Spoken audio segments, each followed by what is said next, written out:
Hello everyone, आज आपण बघूया तुमच्या मनात जे कन्फ्युजन आहे, काही गोष्टींवरती तुम्हाला निर्णय घ्यायचा, डिसिजन मेकिंग पेंडिंग आहे, पण तुम्हाला 2 किंवा 2 पेक्षा जास्त ऑप्शन्स तुमच्या मनामध्ये रेडी असतील, पण तुम्हाला सुचत नाहीये की मी सिलेक्ट काय करू. तर आपण चारोनी सिलेक्ट करूया की काय करायचं. जर तुम्ही ए वाले पाईल सिलेक्ट केलेत, तर तुमच्यासोबत काय घडेल, तुमच्या निर्णयाचा परिणाम काय होणार आहे तुमच्या आयुष्यावरती. आणि जर तुम्ही बी सिलेक्ट केलं, तर तुमच्या या निर्णयाचा तुमच्या आयुष्यावरती काय परिणाम होणार आहे ते आपण बघूया. सिलेक्ट करा कोणताही ए किंवा बी.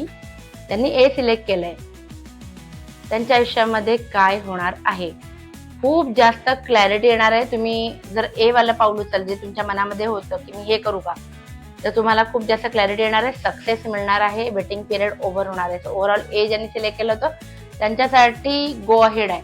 जे तुमच्या मनातले 2 चॉईस होते त्याच्यापैकी ए गो अहेड. आणि ज्यांनी बी सिलेक्ट केलं होतं त्यांच्यासाठी सुद्धा चांगलंच कार्ड चालले आहे. 10 स्टार आणि मॅजिशियन दाखवतंय की तुम्ही ज्या क्षेत्रामध्ये उतराल किंवा तुम्ही जे डिसिजन घेणार आहे त्याच्यामुळे तुम्हाला येणाऱ्या भविष्य काळामध्ये चांगले दिवस येणार आहेत. ज्याला आपण मराठीत म्हणतो लाथ मारेन तिथे पाणी काढीन, म्हणजे ज्याही क्षेत्रात जाऊ त्याच्यात प्रगती. ठीक आहे. आणि 10 स्टार म्हणजे तुम्ही जे काही कष्ट कराल त्याचं फळ तुम्हाला मिळणारच आहे. फक्त काय आहे, तुम्हाला डिप्लोमॅटिक राहून चालणार नाहीये.